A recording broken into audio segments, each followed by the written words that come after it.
Chapter 10, A Promotion. During the fall, Papa's depression got worse. Work in the field was scarce, and when he finally found a job thinning lettuce, he lasted only a few days because of his back pain. He wore a wide belt for support, and when he could no longer stoop over, he worked on his knees until his back gave out completely. The pay from Roberto's part-time janitorial job and our earnings working in the fields on weekends were not enough to get us through. Roberto got paid twice a month and every other week. Mama had to cut back on groceries. Once in a while, Papa did some light work for Bonetti, the owner of the ranch, to help pay the rent, but as time passed, we fell further and further behind on the monthly payments. It's a disgrace not paying the rent on time, Papa said one evening as he opened our empty metal box. It's a shame.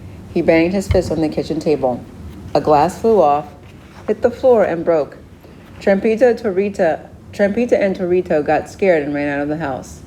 Calm down, viejo, Mama said. Looking worried, she dried her hands on her apron and placed them on Papa's shoulders. How can I, he said, shrugging her hands away. This life is for the dogs. No, it's worse. Dogs can at least seek out their food. I can't even do that. He slowly got up from the table and hobbled into his room. Mama gave us a pained look, shook her head, and followed him, trying to console him. I have to get an extra job, Roberto said, slumping in his chair and lowering his head.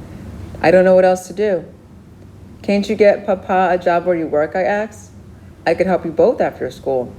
I've already tried. Mr. Sims told me they already have a full-time janitor and me. As usual, at the end of the school day, Roberto and I met in the parking lot and headed for Main Street Elementary School. We drove down Broadway, passing students who filled the sidewalks like colorful ants in a parade. A few couples strolled, holding hands, talking, and laughing. As we turned the corner onto Main Street, Roberto made a sharp turn and parked next to an old, beat-up yellow van that had Santa Maria window cleaner signs on its panels. I've seen that guy before, Roberto said, pointing to a man who had just finished washing the outside windows of Crest, the five and dime store.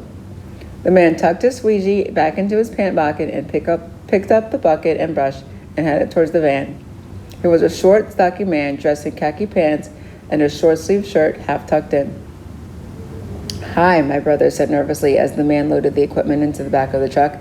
My name's Roberto. I was wondering, do you need any help? Roberto asked. The man spat on the curb and adjusted his soiled pants. You mean, am I hiring? Yes, Roberto replied. I could use someone on a part-time basis. Do you have any experience? Oh, it's not for me, Roberto responded. It's for my dad. He needs a job. Has he done janitorial work? No, but he's a good worker, Roberto said proudly. Well, I'll have to meet him and talk to him. He doesn't speak English, I said, only Spanish. Can't use him. In this business, I need someone who can speak English and with experience. What about you? He said, pointing at Roberto. My brother already has a job, I said. I have experience. I've been helping him clean Main Street School. You're too young, son, he said, looking me up and down and chuckling. He then turned to Roberto and continued. So you have experience at Main Street School. I'm a janitor there, part-time, Roberto said. What about on weekends? Do you work there on weekends? No, just on weekdays. What about working for me on the weekends? I can pay you $1.25 an hour. Sure, Roberto responded immediately. What about me? I asked. I can work with them. You can help if you want, but I can't pay you. When he saw our long faces, he quickly added, okay, if he works out, I'll pay him, but only if he works out. I'll work out, I said confidently. For the next 4 weekends, Roberto and I worked with Mike Neville, cleaning offices and washing windows. The first day, Mike worked closely with us, showing us what to clean and observing how well we worked. Roberto showed me how to use the 20-inch floor scrubbing machine. I had a hard time learning to control it. Luckily, the machine had a rubber strip around its base, and every time I bumped into a baseboard, the machine bounced back, giving me a slight jolt in protest. Eventually, Mike Neville let Roberto and me do the work by ourselves. Every Saturday and Sunday, my brother and I drove to Mike Neville's house on West Donovan to pick up the keys and the truck. One Saturday evening, when we returned the van, Mike Neville invited us in. He introduced us to his wife, a friendly, petite woman who also had a raspy voice. Roberto and I sat on a large couch across from Mike, who sat on a reclining chair. His wife sat on a matching sofa chair next to him and smoked a cigarette. How are things going? Mike asked, lighting a half-smoked cigar. Fine, we responded at the same time. Roberto reached into his pocket and took out a ring full of keys and handed them to Mike. No, you keep them, Mike said. I have an extra set. Roberto and I looked at each other and smiled. Mike brought his reclining chair to a sitting position, took a puff, and said to me, I'm getting too old and tired of working evenings during the week. How would you like to take over for me? I'll pay you $1 an hour. Sure, I blurted out excitedly. You'll be cleaning a few of the same places you and Roberto have been cleaning on weekends. The gas company, the savings and loan, and Betty's Fabrics every day, and Twitchell, a lawyer's office once a week on Wednesdays. You won't have to strip and wax the floors or wash the windows. You'll continue doing that on weekends. Roberto and I thanked him and we went home excited. Papa will be proud of us, I thought. Papa was happy when Roberto and I told him about my new job, but his good mood did not last long. That Saturday night, he got angry with Roberto and me because we came home from the movies past midnight. Don't think that just because you give me your paychecks that you can do whatever you want, he said firmly. Well, we're only a few minutes late, I said, recalling the discussion we had in Mrs. Taylor's class about the film in which a boy argues with his father. Don't you dare talk back, he said, raising his voice. I am still the man in charge of this house. You must obey and respect me or else. Roberto and I went to our room, said our prayers, and went to bed. As I lay in bed, I thought how lucky I was to be going to school and to have a job. I thought I did not enjoy being at home when Papa was in a bad mood.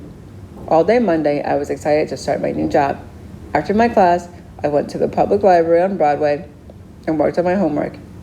I did my math first because I liked it best. At 5 o'clock, when the office is closed, I walked a few more blocks to the gas company, which is on West Main Street. It was a huge building with a front office that connected to a large back structure 2 stories high. As I opened the door to the rear entrance, a draft of warm air hit my face. It felt safe and comfortable. I went to the janitor's room, picked up the cleaning cart, and began cleaning the offices on the first floor. I emptied the wastebaskets and feather dust of the desks, which were piled with scattered papers. They looked like my high school counselor's desk. I wiped the ashtrays with a wet rag and straightened the papers. Then I went upstairs to the second floor. It was one large room set up like an auditorium. In the front of the room was a full kitchen. Above the stove was a mirror, angled so that people sitting in the audience could view the top of the range. A plate of cookies sat on the counter with a handwritten note that said, "Please help yourself." The following day, the plate of cookies was still there. No one had touched them. By the end of the week, someone had changed the note. It read, "Janitor, please help yourself." After I finished cleaning the bathrooms and dust mopping the floors, I took a handful of cookies and went downstairs. I sat at one of the desks to do my homework. I read the first 2 chapters in my English text, mid-send their meanings. I had a hard time understanding them. I put the book down, ate more cookies, and wondered what the person who sat at the desk did all day. It must be neat to work in an office, I thought. I noticed a picture frame partially hidden behind a pile of folders and picked it up.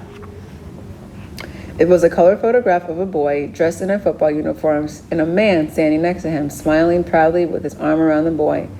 I figured it was the boy's father. I placed the photo in front of the pile of papers and reread the first chapter until Roberto came by to pick me up to go home.